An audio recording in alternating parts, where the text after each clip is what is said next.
Hello everyone, hope that you all are doing well. It is an absolute honor to be your webinar speaker today. Hope that you all find this session both informative and enjoyable. Before we begin, I'd like to let you know the importance of why I think this content is so relevant for you all in PHCC. As plumbing and heating and cooling contractors, you have to ask questions because of your profession being so dependent upon getting information, showing good customer service, and making sure that you understand the problem before you address any type of solution. You have to understand what's needed. The best way to understand someone, especially your customers and those around your team, is to ask better questions. Now, the content you're going to look at are going to identify most likely the 5 mistakes that people make when asking questions. So if you're making these mistakes, don't feel bad. This is normal. Most people make these kind of mistakes. What I want to make sure is that you walk away with knowing how to rectify those mistakes, ask better questions, and be more effective as you go forward in your communication. Most people, and we'll get into the statistics later, most people have the desire to ask better questions. They just don't have the proper tools. What you're going to learn is how to maximize how you ask better questions. My senior year of college was at MTSU, Middle Tennessee State University. And I had the honor of being on the debate team. And when I was on the debate team, I ended up getting to the finals, and I took on a young man in a forensic competition that's pretty much a debate. I was pre-law. And I learned the art of not just how to ask better questions, but I learned a very valuable tool of what happens when you ask ineffective questions. I was able to get my opponents on the trial. I was able to make them look incoherent in front of the judge and the jury during my pre-law years. What I would do is I would ask them a series of negative, convoluted, even cornering questions. My intent was to not get information as questions are developed. My intention was to just make my opponent look silly and less than informed. It was sneaky, it was underhanded, and I did it and I won. And I hated that about myself years later. So I decided if there's a way to ask questions to make people look confused, then there has to be a way to ask better questions to make communication clear. So the 5 things that I did during those years of my debate, which also I went undefeated, these are the things I also wanted you to understand about how you can do to make sure that when you ask better questions, you look and sound more polished. There are 2 types of questions that you want to use when improving your communication.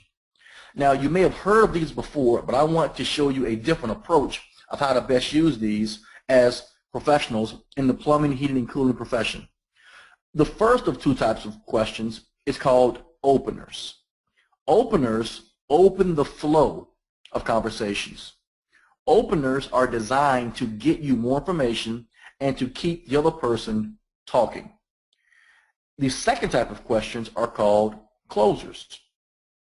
Closers are the type of questions that close communication and shut down conversations. Closer questions are designed to bring an ending or a solidification or confirmation to a discussion. Now, if you already are writing down notes, I want you to take this down because this is not in the PowerPoint, but I want you all to know this information. So write down the following information. There are 2 types of communication styles. One type are called people styles.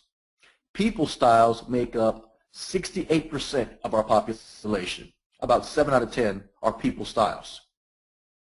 The other 32% make up what are called task styles. So about 7 out of 10 people are people styles, and about 3 out of 10 are task styles. Now here's why this relates to questions. 7 out of 10 people will want to be asked opener questions. 7 out of 10 people will want to talk. They will want to share. 3 out of 10 will not want to talk. They will not want to give a lot of details. Here's why you need to understand the difference. Let's say that you are a people person. You're chit-chatty, you're sociable, and you like to talk. If you ask someone the type of question that you would want asked of you, you may ask a question wanting someone to share more detail, such as, what was wrong? What happened? How can we fix this? And you expect them to talk a lot. But if the person you're talking to is a task-style communicator, they will not want to give you a lot of detail even though you asked an open-ended question. Now let's switch it. Let's say that you are one of the 3 out of 10 styles and you are a task style, which means when you ask questions, you just want a blunt, bottom line answer. You don't want a lot of detail. You don't need any stories. You don't want any analogies. You just want a yes or a no. A day of the week. You just want to hear a number. You want succinct, short information. That means you would ask questions that are closers. The problem is, if you are a task style and you want very short answers and you ask closer questions, but you ask them to a person who is a people style, you could accidentally cause defensiveness because you're asking blunt questions to a person who wants to talk.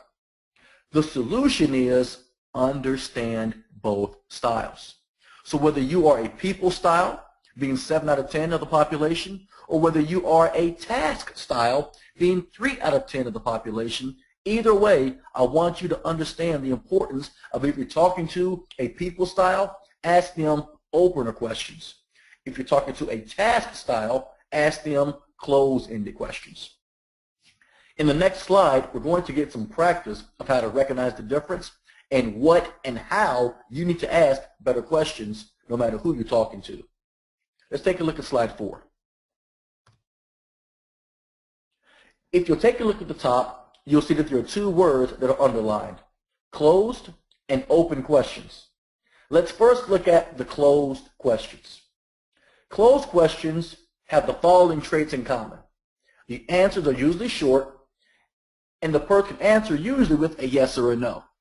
Closed questions usually start with the verbs, such as can, are, will, did. Closed questions are just used to move on. Closed questions are used to just bring closure to the conversation. If you take a look at the bottom, you'll see questions such as, do you agree? Is it finished? Can you do it today? Are you going to do it? Now notice these questions do not require long answers. They can even be answered with either one word, no or yes. Not a lot of room for conversation there. You just wanted to bring closure. If you take a look at the open questions, here's where it can get a little bit tricky. So feel free to take notes or ask questions at the end. There are several types of open questions. Some of them are even more open than others. The most open question is probably the word why. Now, I highly recommend that you use why with caution. Some cases, avoid using why at all costs.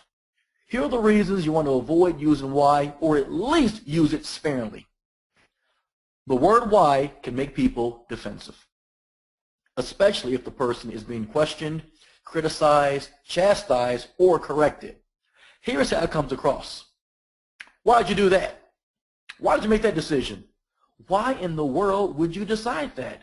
Why did that happen? Notice each question started with the word why. And each question most likely will cause the person to become defensive. Now, why is not a bad word. Why is a good word. It's just why could be used inadvertently to make people defensive. And even though you don't mean to make the person defensive, if you use why too much with the wrong tone in the wrong context, it can make them feel defensive. And defensive people are lousy listeners. Here are the recommendations I recommend to avoid using why. There's 2. Instead of using why, I recommend you use a 2-word question that sounds like this. How come? How come is a very innocent question. Now, for those of you that may wonder why I'm choosing a question that sounds like how come, that may sound grammatically incorrect and may sound as if I never made it out of high school, I use how come very often. In fact, the more important someone is, the more high up they are in their position or title, I'll use how come. Because it's so innocent, because it's so juvenile, they don't get defensive. For example, I was asked to give a presentation out in Texas, and I was hired 3 consecutive years. The 4th year, they told me, Vincent, we will not be able to bring you out to our conference this year. We're sorry. If I were to say to them, well, why not? You brought me 3 years before. Chances are I won't have that client anymore. And I don't want that, and I know you don't want that either, and to lose clients. So instead I said to them, okay, I hear that budgets are concerned and you can't bring me out. How come? Now, by me asking the question a different way, I was able to get information. And the client said that they were unable to pay my full day rate. They could only afford my half day rate, but they said they didn't want to insult me, but only asked me to come out for a half day. I told them it would be an honor to come out even for a half day, because I still get to meet their people, I still get to provide the training, and I still have a chance to meet new clients. Now, had I just asked it the defensive way with the word why, I could have made them aggravated and potentially lost a lifelong client. A second way you can ask why, without using the word why, if you don't want to use how come, you can also ask the question this way. What are the reasons? When you ask the question, what are the reasons, and make sure you make the word reasons plural, you can make the person identify that you're trying to get information and you're wanting them to share. Also, what are the reasons is grammatically incorrect. So if you have an issue with how come, what are the reasons gives you a more academic, more professional option. Now, other than what or how, which I recommend are the best options to get open questions, there are also some other type of questions that are secondary options to get the other person to talk more. Those words include where, when, and who. These are not as closed as the can you, are you, will you questions, but they're not as open as the what or how questions. You use what and how when you want more information. Where, when, and who, it is open, but the questions could be considered short. Let's take a look at the examples at the bottom. Instead of asking a person, do you agree? You're going to get them to say yes or no. You get no conversation at all. If you change that question to, what are your thoughts? Now you've asked the person to share. Now you've opened that person up. Now you get that person to share their overall feedback. Here's also something else I want you to add. If you're ready to jot this down, this is also not in the PowerPoint, but I want you to all have additional information. If you take a look at the first example of changing do you agree to what are your thoughts, take a look at the word thoughts. Thoughts is a task-oriented word, which means if you or someone you're talking to represents those task styles that make up only 3 out of 10 people in our population, the word think and thoughts will register very quickly with them because they are logical people. Let's say that you are one of the emotional styles, such as the people types, or you're talking to someone who is a people style that makes up 7 out of 10 of our population. Instead of asking them, what are your thoughts, you would ask them, how do you feel? Because the word feel is a people-oriented word. So here you can strategically better ask your questions. So if they are a no-nonsense task person, don't ask them how they feel, because feeling is an emotion. And to logical people, they base their decisions not on feelings, but on facts. If you're talking to someone who is a feeling person, if you're talking to someone who is an emotional person, then you do want to ask them, how do you feel about something? Because the word thoughts to a people person sounds very stringent and robotic and systematic. And people styles make their decisions based on relationships as opposed to facts and results. Take a look at the next example. Is it finished? Once again, this is a yes-no type question. And make sure that whatever you do not add the word yet after the word finished, because then your question becomes, is it finished yet? Which is not only a closed-ended question, but it'll make the person defensive, and you do not want that. Instead, you can ask, how soon until it is completed? Now notice I'm taking out the word you. I'm not saying how soon until you finish, how soon until you get it done. The word you can make people defensive as well, especially when they're being questioned. It can make them feel chastised. It can make them feel like they're being put in the corner. And when people are put in the corner, you know how we react as adults. We will come out of the corner swinging, fighting, biting, and clawing. You don't want that. You want the conversation smooth, congenial, and pleasant. So you ask them how soon until it is completed. That way, if they finished or if they're not finished, you can get a time frame. And besides, if you ask, is it finished, and they say no, then you have to ask even more questions. Well, how soon is it finished? What's the timeline? What's needed to complete this? Who's in charge? Asking one good open question, how soon until it is complete, can give you more information with less work. Take a look at the third option. Can you do it today? Now let's say they said yes. When is the day over with? 4 p.m., 5 p.m., 8 p.m.? Let's say they said no. Then you don't know when it's going to be done, so you still have to wait. But if you ask the question in this manner, what's needed to complete by today at 5 p.m.? That means whatever information they give you, they are inadvertently holding themselves accountable. So you don't look like the bad guy. You're getting information by asking a great question that has solidification information inside. Take a look at the fourth and final option. Are you going to do it? Now once again, if they say yes, you may think they're the only ones involved, but they may have partners, they may have to talk to their wife, they may have to get information from somebody else, and you're still wondering who's in charge or whose decision is it going to be. But when you ask the question, who is responsible, now that question once again becomes open. It becomes broad. And the more broader the question, the more information you can get. One of my uncles is a fisherman, loves to fish. I was no very good fisherman, and I didn't like fishing because I never caught anything. So my uncle suggested that I start fishing with a net. We went out to Chickamauga Lake in Chattanooga, Tennessee. Now my uncle was amazing.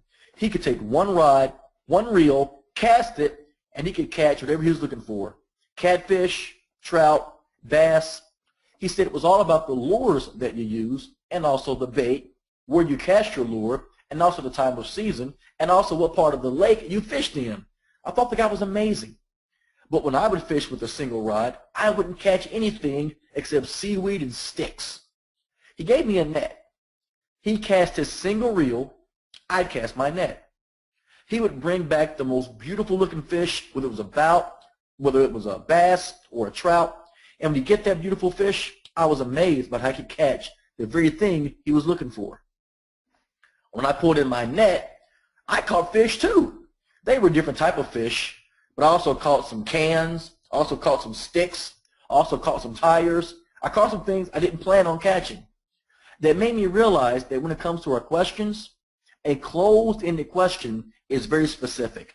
It's very much like one rod, one reel. You may ask, can you have it done today? Can you finish this? Are you in agreement? You're going to get very specific but limited information. Now, when you ask those open questions, it's like throwing out a net. When you ask what's needed to finish this project, or when you ask what's the timeline of making sure we can meet your need, when you ask those open-ended questions, sure, you may get your answer, but you'll probably also get some other information that you didn't ask for, like I got in my net and I got all those sticks and cans and I just wanted fish. Be careful about the questions that you ask. When you ask a person a question that sounds like, how are you doing? Know that you may expect them to say, fine, good, doing okay. You're expecting a short, closed answer. But your question of how are you doing is really an open-ended net question. So if you ask them how they're doing just out of courtesy, and then they start telling you a lot of detail, don't get upset when they start telling you stuff you didn't ask for, because after all, you asked the question. And if you just want to be polite and you don't want a lot of information, just simply ask, doing okay? Doing all right? Or just say, good morning, good afternoon, without asking any questions. That way you can control your time as well as the flow of conversations.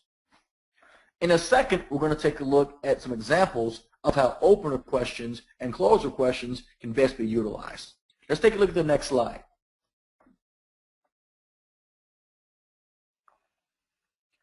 If you take a look at these type of questions, you're looking at rules of questions. I call these the golden rule of questions because these are the 5 things that you want to do to maximize the results whenever you have a conversation, a negotiation, talking with a member of your team, or you're talking with a prospective or a current customer. The goal and the rule of questions are listed below. Here is one I want you to understand with all your questions. You have to know what it is that you want to know. Now, they may sound prodigious, but here's what I mean. If you are unaware of what you're asking for, then any answer you get will be misleading or confusing or leave you wanting more. But when you know what information you're wanting, you can strategically ask better questions. The key is to identify what answer you're wanting to know and then modify your question accordingly. The flaw is some of us in our minds and in our hearts, we know what we want to know, we just don't always ask the right way. And sometimes when you get really impatient, you'll ask closing questions just to get some kind of answer so you can move on. Well, sometimes this can be detrimental because getting an answer does not always mean you were answered. For example, you may ask someone what's their budget or what's their range or how much they wanted to invest. And then they start telling you about their past experiences or the last time they hired a contractor or when they were burned because the person never came back and finished their job, or they were disappointed about how the contractor said one thing but did something else. And they give you this long story. What your question was, what's their budget? What's their range? Now, they talked a lot, gave you some information. They even gave you stuff that could help you. But the bottom line is they did not answer your question. So to make sure you get your questions answered, make sure you ask them appropriately. And the following 5 rules keeps people from looking and sounding at their professional best. Let's take a look at these rules. Number 1, you want to keep your questions short. Now, here's why this is so important. Most people will ask you questions that last too long. You ever had anybody ask you a question that lasted so long that midway through their question, they got to stop and ask you, what was I saying? Where was I going again? Don't be this person. When you ask questions that are too long, the other person's attention span runs out and they shut down. When they shut down, they are not listening to you. Keep your questions short. When you're asking your questions, also avoid adding conjunctions to your questions, such as unnecessarily using the word but or and to string your questions along. Keep questions short. Allow about 2 to 3 seconds in between to allow time for a pause. This will make you look and sound more polished. Second rule, allow time for an answer without interrupting.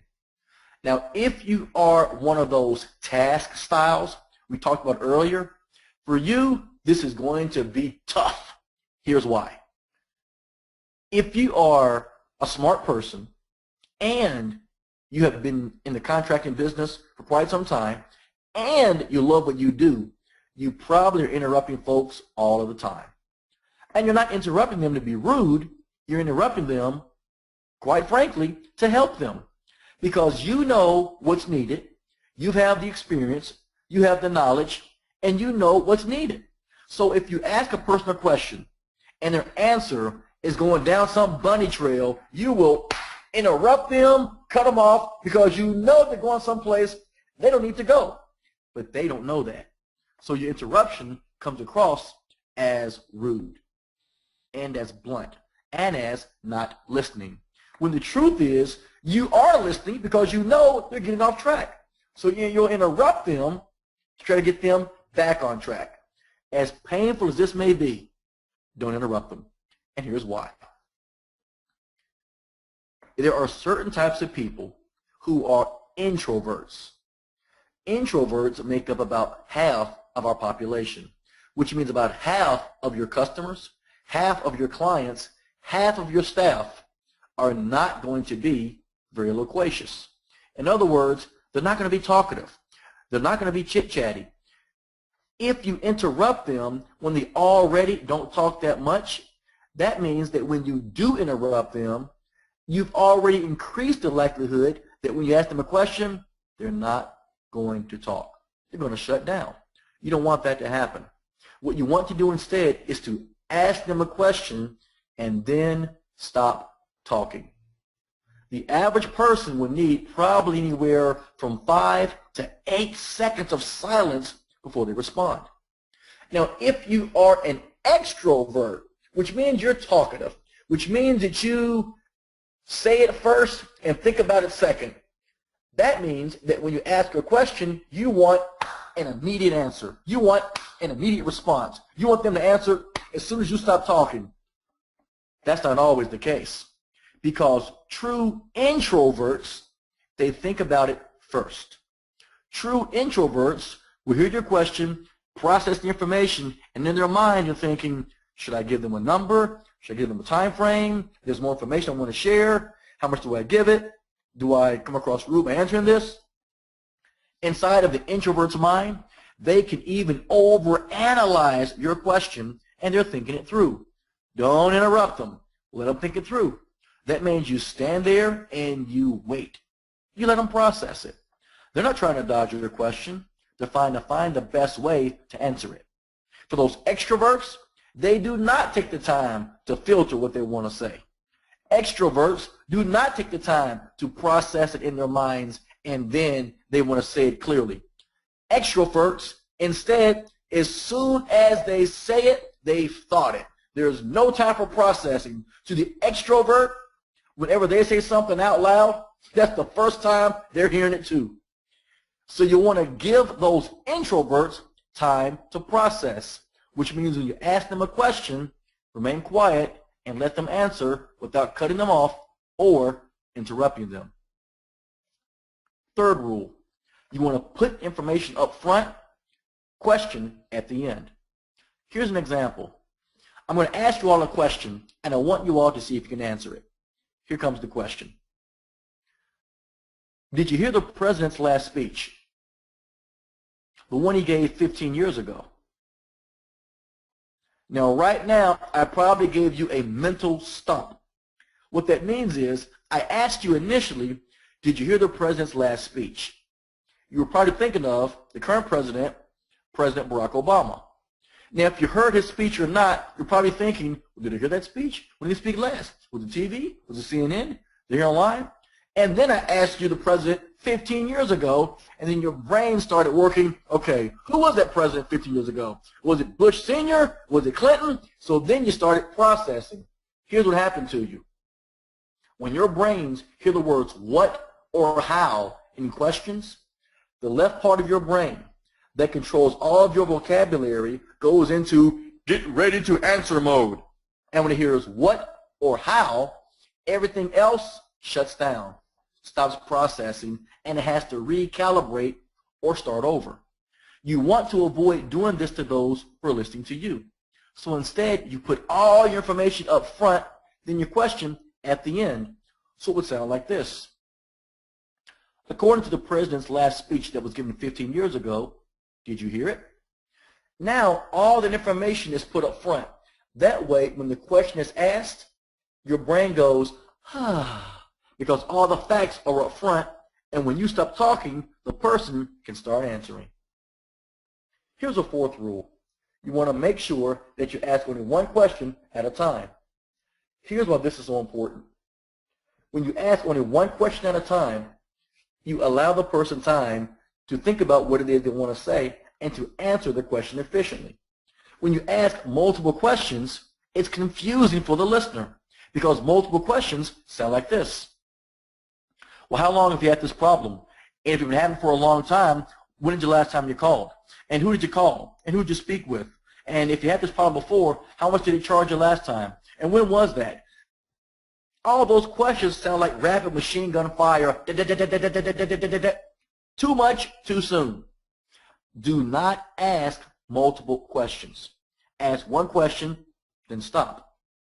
Let's say you have multiple questions, and you really need to know the answer to each so that you can do your job effectively by ascertaining what's needed. Instead of asking multiple questions back to back to back to back, do this. Ask them questions that sound like this. How long have you had this problem? If they say 2 weeks, give a subtle response to acknowledge your listening. Okay, you've had it for 2 weeks. Okay, I have a few more questions. When you noticed it for the first time, How long did it last? Then they may give you an answer such as, well, I had this leak for 2 weeks, or it has been blowing cool air for over a month. Then you acknowledge their question again. Okay, so you've been noticing for about a couple of weeks, haven't blown cool air. Okay, then you may ask a third question. The last time you had this happen, how was it resolved? Notice how each time you ask the question, you're acknowledging what the person said previously, then asking a follow-up question that includes information from what they said previously. This does 3 things for you which are awesome. The first thing is it gets you information to solve the problem. Number 2, it helps you identify and pace yourself so that you look and sound like a professional. And the third thing is you get credit for being a great listener.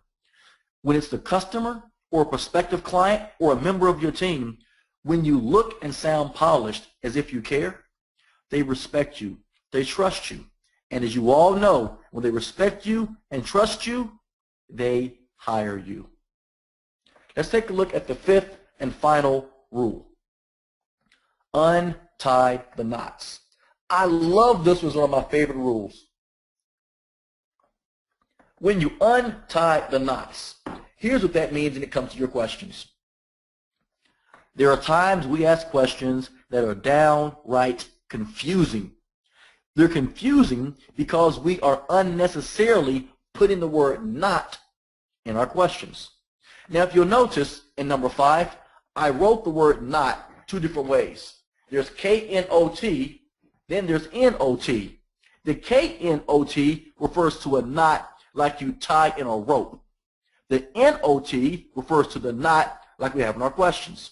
Here are the type of questions you need to avoid for the rest of your life starting right now. Does that not make sense? Aren't you sure? Don't you agree? Is that not what we said? Are you not clear? Does this not make sense? These not questions are painfully confusing, and here's why. Let's say that you all are thirsty and you want something to drink, and I'm the only one who can provide water, and you are thirsty. I simply want you to answer the following question. Here comes the question. Are you not thirsty? Now let's say you are thirsty, but the question is, are you not thirsty? If I'm asking you, are you thirsty, or are you not thirsty, and you are thirsty, it can be confusing. Because let's say you say yes. I ask you, are you not thirsty? So if you say yes, does that mean you'll get something to drink? Because you said the word yes in there, it may lead to getting something to drink. But if I ask you, are you not thirsty, and then you said the answer no, does that mean you get something to drink? Because you're thinking, the question was, am I not thirsty? So if I say no, does that mean 2 negatives cancel out, make it a positive, and now I get something to drink? It can be painfully confusing. Here is the solution. You simply remove the word not. You untie it from your questions. So if you're thirsty, and instead of me asking you, are you not thirsty, I take out the not and I rephrase the question so it sounds like this. Are you thirsty? And of course the answer is yes. You see, by taking out the word not, questions such as, are you not sure, become, is this clear? Questions such as, do you not understand, become, what's needed to make this more clear? When you ask, don't you agree, questions become, what are your thoughts? When you are able to untie the knots and take out the negativity of your words, it makes your questions easier to ask, and even more importantly for the other person, easier to understand. And when your questions are easy to understand, they become easier to answer. And when your questions are easier to answer, you can do your job better and make a difference in the lives of your customers and those who are important to you. The first time I identified these 5 rules, I was watching television, and there was a presidential debate, and it was Ronald Reagan's campaign, and he was doing a debate with, at the time, Mondale, who was also running on the Democratic ticket. When I noticed the results of what was happening in the questions, I noticed that the moderator was asking President Reagan a series of negative, convoluted, detailed questions. Now, Reagan at the time was in a room full of about 100 people, and the reporter was allowed to ask Reagan questions. Now, the moderator was a young woman, maybe in her mid-20s, looking like she was maybe fresh out of college. She was sharply, professionally dressed, had a press badge on, had those dictaphone microphones that she was holding to record every word the president said. She had a pencil stuck in her ear, and she had another pencil in her hand and had a notepad. She fires off this barrage of negative, detailed, long, convoluted, detailed, even sarcastic and condescending questions to President Reagan. She fires off questions, and they sounded just like this. President Reagan, do you feel we just so? But if not, would you also admit to the American people so? But if not, would you not agree so? But if you do, would you admit right now we should so?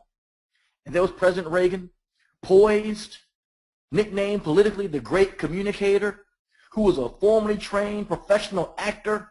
He answered that reporter just like this. Yes, yes, no, and yes. Next question. And that's all she got. I don't want that to happen to you.